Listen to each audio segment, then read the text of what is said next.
ಚಂದನವನಕ್ಕೆ block cobra Duniya Vijay ಅವರ ಪುತ್ರಿ ರಿತನ್ಯಾ entry ಕೊಟ್ಟಿರೋದು ಈಗಾಗಲೇ ನಿಮ್ಗೆಲ್ರಿಗೂ ಗೊತ್ತಿದೆ. ಫಸ್ಟ್ ಸಿನಿಮಾದಲ್ಲೇನೆ ಖಡಕ್ ಪೊಲೀಸ್ ಅಧಿಕಾರಿಯಾಗಿ ಎಂಟ್ರಿ ಕೊಟ್ಟಿದ್ದಾರೆ. ಆದ್ರೆ ಈಗ ನಾವು ಮಾತಾಡ್ತಾ ಇರುವಂತದ್ದು ಹೀರೋಯಿನ್ ಆಗಿ ಪರಿಪೂರ್ಣ ಒಂದು ನಾಯಕಿಯಾಗಿ ಸ್ಯಾಂಡಲ್ವುಡ್ ಸಿನಿಮಾ ರಂಗಕ್ಕೆ ರಿತನ್ಯಾ ಅವರು ಜವರ ಅನ್ನುವಂತಹ ಅದ್ಭುತ ಸಿನಿಮಾದ ಮೂಲಕ ಎಂಟ್ರಿ ಕೊಟ್ಟಿದ್ದಾರೆ.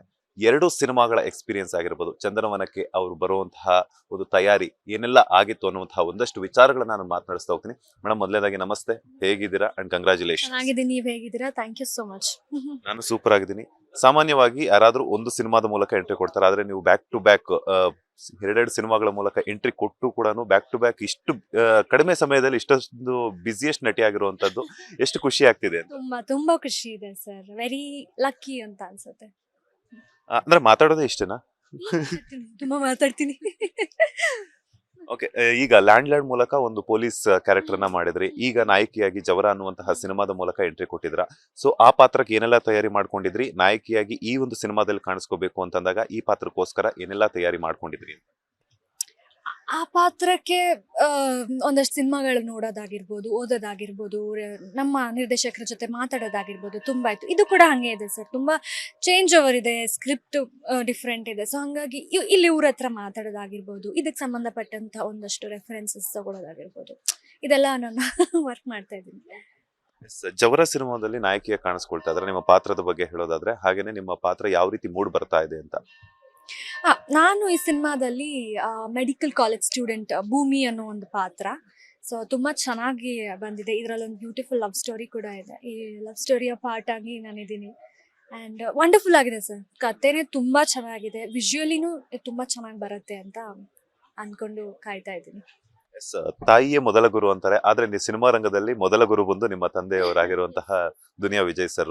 ಸೊ ತಂದೆಯವ್ರ ಕಡೆಯಿಂದ ಏನೆಲ್ಲ ಇನ್ಪುಟ್ ಸಿಕ್ತು, ನಾಯಕಿಯಾಗಿರ್ಬೋದು ಅಥವಾ ಈ ಒಂದು ಮುಂಚೆನೆ ಅವರೊಟ್ಟಿಗೆನೆ ಮೊದಲ ಸಿನಿಮಾನೇ ಅವ್ರ ಜೊತೆ ನಡೆಸಬೇಕು ಅನ್ನುವಂಥದ್ದು ಸಾಕಷ್ಟು ಕಲಾವಿದರಿಗೆ ಒಂದು ಆಸೆ ಇರುತ್ತೆ. ಅಂತದ್ದು ನಿಮ್ಗೆ ನೆರವೇರಿದೆ. ಯಾಕಂತಂದ್ರೆ ತಂದೆ ಸಿನಿಮಾದಲ್ಲೇ ನಾನು ಮಗಳ ಕ್ಯಾರೆಕ್ಟರ್ನೇ ಮಾಡಬೇಕು ಅಂದಾಗ ಇನ್ನೊಂದು ಡಬಲ್ ಖುಷಿ, because on screen off screen ಎರಡರಲ್ಲೂ ಮಗಳು ಅನ್ನುವಂಥದ್ದು.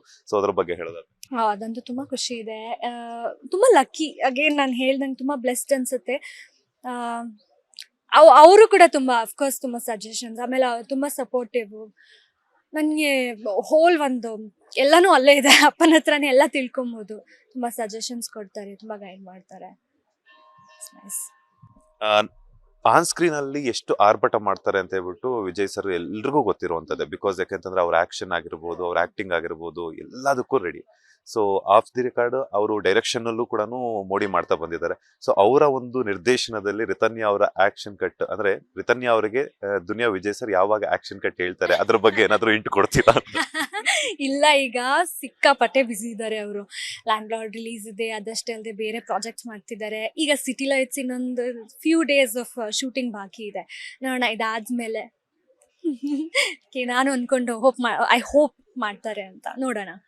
ಮೇಡಮ್, ಯಾವತ್ತು ಈ ಥಾಟ್ಸ್ ಬಂದಿಲ್ಲ ಮೇಡಮ್? ಈಗ ಕ್ಯಾಶುಯಲ್ ಆಗಿ ಅಪ್ಪ ಮಗಳ ತರ ಮಾತಾಡ್ತಾ ಇರ್ತಾರೆ, ಯಾವ್ದೋ ಒಂದು ಸಿನಿಮಾ ಬರ್ತಾ ಇರುತ್ತೆ ಅಂತ ಟೈಮಲ್ಲಿ, ಅಪ್ಪ ನೀವ್ ಯಾಕೆ ನನ್ಗೆ ಆಕ್ಷನ್ ಕಟ್ ಹೇಳ್ಬಾರ್ದು, ನನ್ನ ಹೀರೋಯಿನ್ ಆಗಿ ಇಂಟ್ರೊಡ್ಯೂಸ್ ಮಾಡ್ಬಾರ್ದು ಅಂತ ಯಾವತ್ತಾದ್ರೂ ಕೇಳಿದ್ರಾ? ಕೇಳಿಲ್ಲ, ಬಟ್ ಸ್ಟಿಲ್ ಅದು ಅಂದ್ರೆ ಏನ್ ಹೇಳ್ತಾರೆ, ನಾನು ಲಾಂಚ್ ಆಗ್ಬೇಕು ಅನ್ನೋ ಒಂದು ಟೈಮ್ಗೆ ನನಗೆ ಲ್ಯಾಂಡ್ ಲಾರ್ಡೇ ಟೈಮ್ ಎಲ್ಲ ಬಂದಾಗ ಆಗತ್ತೆ ಅಂತಾರಲ್ಲ ಸರ್, ಆ ಥರ ಇದು ಬಂತು. ಸೊ ಹಂಗಾಗಿ ಆಕ್ಷನ್ ಕಟ್ ಹೇಳೋದು ಒಂದು ಮತ್ತೆ ಜೊತೆಲ್ಲ ಆಕ್ಟ್ ಮಾಡೋದು ನನಗೇನು ಡಿಫ್ರೆನ್ಸ್ ಅನ್ನಿಸ್ಲಿಲ್ಲ. ಸೊ ಆಕ್ಷನ್ ಕಟ್ ತೆರೆ ಹಿಂದೆ ಇರ್ತಾರೆ, ಬಟ್ ಜೊತೆಲೆ ಸ್ಕ್ರೀನ್ ಶೇರ್ ಮಾಡೋ ಆಪರ್ಚುನಿಟಿ ಸಿಕ್ಕಿರೋದ್ರಿಂದ ತುಂಬಾ ಖುಷಿ ಆಗ್ತಿದೆ. ಅದೇ ಬೆಸ್ಟ್ ಅನ್ಸುತ್ತೆ ನನಗೆ. ಜವರ ಕತೆ ಬಂದಾಗ ನೀವ್ ಯಾವ ರೀತಿ ಅಸೆಟ್ ಮಾಡ್ಕೊಂಡ್ರಿ, ಹಾಗೇನೆ ತಂದೆಯವರೊಟ್ಟಿಗೆ ಏನಾದ್ರು ಡಿಸ್ಕಸ್ ಮಾಡಿದ್ದುಂಟಾ ಅಂತ? ಡೆಫಿನೆಟ್ಲಿ ನಾನು ಕೂತ್ಕೊಂಡು ಅವ್ರೊಂದ್ಸತಿ ಕತೆ ಕೇಳಿ ನೀನು ಕೇಳು ಅಂತ ಹೇಳಿದ್ರು. ಆಮೇಲೆ ನಾನು ಕೇಳಿದೆ ಈ ಪಾತ್ರಕ್ಕೆ ಯಾವ ಥರ ಏನು ಮಾಡ್ಬೋದು. ಬಿಕಾಸ್ ಅಲ್ಲಿ ನಾನು ಹಳ್ಳಿ ಹುಡುಗಿ, ಬಟ್ ಇಲ್ಲಿ ತುಂಬ ಗ್ಲಾಮರಸ್ ಆಗಿದೆ. ಆ್ಯಂಡ್ ಡಾಕ್ಟರ್ ಕ್ಯಾರೆಕ್ಟರು, ಇಲ್ಲಿನ ಭಾಷೆ ಬೇರೆ. ಸೊ ಇದಕ್ಕೆಲ್ಲ ನಾನು ಹೆಂಗೆ ಒಂದು ಪಾತ್ರದಿಂದ ಇನ್ನೊಂದು ಪಾತ್ರಕ್ಕೆ ಹೆಂಗೆ ಚೇಂಜ್ ಆಗ್ಬೋದು, ಈ ಥರದ್ದೆಲ್ಲ ಸುಮಾರು ಡಿಸ್ಕಷನ್ಸ್ ನಡೀತಿರತ್ತೆ. ಸಿನಿಮಾ ರಂಗದಲ್ಲಿ ಐ ಥಿಂಕ್ ನನಗನ್ಸೋ ಪ್ರಕಾರ, ಬಿಕಾಸ್ ಯಾಕಂತಂದ್ರೆ ನಿಮ್ಮ ತಂದೆಯವರೇ ಸ್ಫೂರ್ತಿ ಅಂತ ಅನ್ಸುತ್ತೆ. ತಂದೆಯವರನ್ನ ಹೊರತುಪಡಿಸಿ ಯಾರ ನಟ ಅಥವಾ ನಟಿ ಅಂದ್ರೆ ನಿಮ್ಗೆ ತುಂಬಾ ಇಷ್ಟ ಅಂತ? ಎಲ್ರು ಸರ್, ಡೆಫಿನೆಟ್ಲಿ ಎಲ್ರು, ಪ್ರತಿಯೊಬ್ರು ಸಿನಿಮಾ ಎಲ್ಲರೂ ನಾನು ತುಂಬಾ ಹತ್ರದಿಂದ ನೋಡಿರೋದ್ರಿಂದ, ಇದೇ ವಾತಾವರಣದಲ್ಲಿ ಬೆಳೆದಿರೋದ್ರಿಂದ ಪ್ರತಿಯೊಬ್ರು ನಂಗೆ ತುಂಬಾ ಇಷ್ಟ ಆಗ್ತಾರೆ. ಎಲ್ರಿಂದನೂ ಒಂದೊಂದು ತಗೊಂಡು ವಿಶೇಷತೆ ಇದೆ. ರಿತನ್ಯಾ ಅವರ ಬ್ಯೂಟಿ ಸೀಕ್ರೆಟ್ ಏನು ಅಂತ? ಏನೂ ಇಲ್ಲ ಸರ್, ಬ್ಯೂಟಿ ಸೀಕ್ರೆಟ್ ಓ ಮೈ ಗಾಡ್ ಅಂತಿಲ್ಲ, ಏನೂ ಇಲ್ಲ. ಜಸ್ಟ್ ವರ್ಕೌಟ್, ಒಳ್ಳೆ ಡಯಟ್, ಸ್ಕಿನ್ ಕೇರ್. ಓಕೆ, ಈಗ ನಟಿ ಆಗ್ಬೇಕು ಅಂತಂದ್ರೆ ಸ್ಕಿನ್ ಕೇರ್ ಆಗಿರ್ಬೋದು, ನಾವು ಔಟ್ಪುಟ್ ತುಂಬಾ ಚೆನ್ನಾಗಿ ಕಾಣಿಸ್ಬೇಕು ಅಂತ ತುಂಬಾ ಇಂಪಾರ್ಟೆಂಟ್ ಆಗುತ್ತೆ ಮ್ಯಾಟ್ರ್ ಅನ್ನೋದು. ಈಗ ನೀವೇ ಹೇಳಿದ್ರಿ ವರ್ಕೌಟ್ ಅನ್ನುವಂಥದ್ದು. ವರ್ಕೌಟ್ ಅಲ್ಲಿ ಏನೆಲ್ಲ ಮಾಡ್ತಿರ್ತೀರಾ, ಅಂದ್ರೆ ಯೋಗ ಪ್ರಿಫರ್ ಮಾಡ್ತಿರ್ತೀರಾ ಅಥವಾ ಎರೋಬಿಕ್ಸ್ ಆಗಿರ್ಬೋದು ಅಥವಾ ಜಿಮ್ ಮಾಡ್ಬೇಕು ಅಂತಂದ್ರೆ ಬಿಫೋರ್ ವರ್ಕೌಟ್ ಏನೆಲ್ಲ ಫುಡ್ ತಗೊಂತೀರಾ, ಆಫ್ಟರ್ ವರ್ಕೌಟ್ ಏನೆಲ್ಲ ಫುಡ್ ತಗೊಂತೀರಾ ಅಂತ? ಜನರಲಿ ಎಲ್ಲರೂ ಹೇಗೆ ಇದು ಮಾಡ್ತಾರೋ, ಲೈಕ್ ಅಂದರೆ ಹೊರಗಡೆ fried food, healthy food sir ಅಷ್ಟೇ, ಇಂಥದ್ದು ಅಂತೆಲ್ಲ ಏನಿಲ್ಲ, ಮನೇಲಿ ಮಾಡಿರೋ healthy food and weight training, walking, ಇದೆಲ್ಲ. ಸ್ಕಿನ್ ಕೇರ್ ಏನೆಲ್ಲ ಮಾಡ್ತೀರಾ ಮೇಡಮ್? ಬಿಕಾಸ್ ಯಾಕಂತಂದ್ರೆ ಸಾಕಷ್ಟು ಜನರಿಗೆ ಒಂದು ಕ್ಯೂರಿಯಾಸಿಟಿ ಇರುತ್ತೆ, ಇವರು ಹೀರೋಯಿನ್ಸ್ ಅಂದ ತಕ್ಷಣ ಅವರು ಅಷ್ಟೆಲ್ಲ ಕಾಸ್ಟ್ಲಿ ಕಾಸ್ಮೆಟಿಕ್ಸ್ ಎಲ್ಲ ಯೂಸ್ ಮಾಡ್ತಿರ್ತಾರೆ ಅಂತ ಹೇಳ್ಬಿಟ್ಟು. ಬಟ್ ಅವ್ರಿಗೆ ಗೊತ್ತಿರಲ್ಲ, ಬಿಕಾಸ್ ಯಾಕಂತಂದ್ರೆ ನಾವು ಬ್ಯಾಕ್ ಟು ಬ್ಯಾಕ್ ಶೂಟ್ಸ್ ಇದ್ದಾಗ ನಾವು ಗಂಟೆಗಟ್ಟಲೆ ಮೇಕಪ್ ಅನ್ನ ಕ್ಯಾರಿ ಮಾಡಬೇಕಾಗುತ್ತೆ. ಅದ್ರ ಜೊತೆಗೆ ಇನ್ನೊಂದೇನಂತಂದ್ರೆ ನಮ್ ಸ್ಟ್ರೆಸ್ ಅನ್ನೋ ತುಂಬಾ ಜಾಸ್ತಿ ಇರುತ್ತೆ. ಈ ಕಡೆ ಒಂದ್ ಕಡೆ ಶೂಟ್ಸ್, ಔಟ್ಡೋರ್, ಟ್ರಾವೆಲಿಂಗ್ ಅದು ಇದೆ ಅಂತ. ನಿಮ್ಮ ಸ್ಕಿನ್ ಕೇರ್ ರೊಟೀನ್ ಹೇಗಿರುತ್ತೆ ಅಂತ? ರೊಟೀನ್ ಏನಿಲ್ಲ ಸರ್, ಐ ಥಿಂಕ್ ಪ್ರತಿಯೊಬ್ಬರದ್ದು ಅವ್ರದ್ದೇ ಆದಂಥ ಸ್ಕಿನ್ ಟೈಪ್ ಇರುತ್ತೆ. ಸೊ ಅವರೊಂದು ಡರ್ಮಟಾಲಜಿಸ್ಟ್ನ ಕನ್ಸಲ್ಟ್ ಮಾಡಿ ಅವ್ರಿಗೆ ಸೂಕ್ತವಾಗಿರುವಂಥ ಪ್ರಾಡಕ್ಟ್ಸ್ ಯೂಸ್ ಮಾಡಿದ್ರೆ it will be fine. Moisturiser, skin care ಪ್ರತಿಯೊಬ್ಬರು ಏನು ಮಾಡ್ತಾರೋ ಅದೇ ನಾವು ಮಾಡೋದು. But depends on the skin type ಅಷ್ಟೇ. ಸೊ ಹಾಗಾಗಿ ನಥಿಂಗ್ ಸ್ಪೆಷಲ್. ನೀವು ಹೋಮ್ ರೆಮಿಡೀಸ್ ಜಾಸ್ತಿ ಟ್ರೈ ಮಾಡ್ತಿರ್ತೀರಾ ಅಥವಾ ಸಲೂನ್ಸ್ಗೆ ಹೆಚ್ಚಾಗಿ ಹೋಗುವ? ಹೋಮ್ ರೆಮಿಡೀಸ್ ಸರ್, ತುಂಬ ಕಡಿಮೆ ಸಲೂನ್ಗೆ ಹೋಗೋದು. ಐ ಥಿಂಕ್ ನ್ಯಾಚುರಲ್ ಆಗೇ ಇರೋಕ್ಕೆ ನಾನು ತುಂಬ ಇಷ್ಟಪಡ್ತೀನಿ. ಯಾವ್ದಾದ್ರು ಒಂದು ಹೋಮ್ ರೆಮಿಡೀಸ್ ನಮ್ಮ ಕರ್ನಾಟಕದ ಜನತೆಗೆ ಹೇಳೋದಾದ್ರೆ? ಡೆಫಿನೆಟ್ಲಿ ನಾನು ಎಲ್ಲರೂ ಯೂಸ್ ಮಾಡೋದು, ನಂದಂತ ಏನೂ ಸ್ಪೆಷಲ್ ಆಗಿಲ್ಲ. ಸೊ ನೀವು wrong person. Botox wait reduction surgeries ಬಗ್ಗೆ ನಿಮ್ಮ ಒಪಿನಿಯನ್ ಏನು? ನಥಿಂಗ್ ಸರ್, ಪರ್ಸ್ನಲ್ ಚಾಯ್ಸ್ ಅಷ್ಟೇ. ಅದು ಇಷ್ಟ ಇದ್ರೆ ಮಾಡಿಸ್ಕೊಬೋದು, ಇಲ್ಲ ಅಂದ್ರೆ ಇಲ್ಲ. ಫೈನಲಿ ಜವರ ಸಿನಿಮಾದ ಮೂಲಕ ಎಂಟ್ರಿ ಕೊಟ್ಟಿದ್ರ ಪರಿಪೂರ್ಣ ನಾಯಕಿಯಾಗಿ ಕರ್ನಾಟಕ ಜನತೆಗೆ ಏನ್ ಕೇಳ್ಕೊಳ್ತೀರಾ?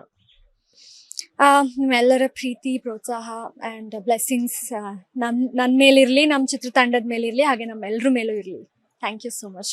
ಥ್ಯಾಂಕ್ ಯು ಸೋ ಮಚ್ ಒಂದಷ್ಟು ಸಮಯವನ್ನು ಕೊಟ್ಟಿದ್ದಕ್ಕೆ. ಆದಷ್ಟು ಬೇಗ ನಿಮ್ಮ ತಂದೆಯವರ ಬತ್ತಳಿಕೆಯಲ್ಲಿ ನೀವು ಸಿನಿಮಾದಲ್ಲಿ ಕಾಣಿಸ್ಕೊಳ್ಳುವಂತ ಅವಕಾಶ ಸಿಗಲಿ, ಅದನ್ನ ನಾವೆಲ್ಲ ನೋಡುವಂತ ಭಾಗ್ಯ ನಮಗೂ ಸಿಗಲಿ. All the best. Thank you so much. ಇದಾಗಿತ್ತು ಜವರ ಸಿನಿಮಾದ ನಾಯಕಿಯಾಗಿರುವಂತಹ ರಿತನ್ಯಾ ಅವರ ಮಾತು. ಕ್ಯಾಮರಾ ಪರ್ಸನ್ ರಾಘವೇಂದ್ರ ಸ್ವಾಮಿ ಜೊತೆ ಮಂಜುನಾ Srinivas, Boss TV Kannada, Bengaluru. Latest ಹಾಗೂ ಇಂಟ್ರೆಸ್ಟಿಂಗ್ ಸುದ್ದಿಗಳಿಗಾಗಿ ಬಾಸ್ ಟಿವಿ ಕನ್ನಡ ಚಾನೆಲ್ನ ಸಬ್ಸ್ಕ್ರೈಬ್ ಮಾಡಿ, ಹಾಗೆಯೇ ಬೆಲ್ ಐಕಾನ್ ಪ್ರೆಸ್ ಮಾಡಿ. ಇದರ ಜೊತೆಗೆ ಫೇಸ್ಬುಕ್, ಇನ್ಸ್ಟಾಗ್ರಾಮ್, ಎಕ್ಸ್ ನಲ್ಲೂ ಮಿಸ್ ಮಾಡದೆ ಫಾಲೋ ಮಾಡಿ.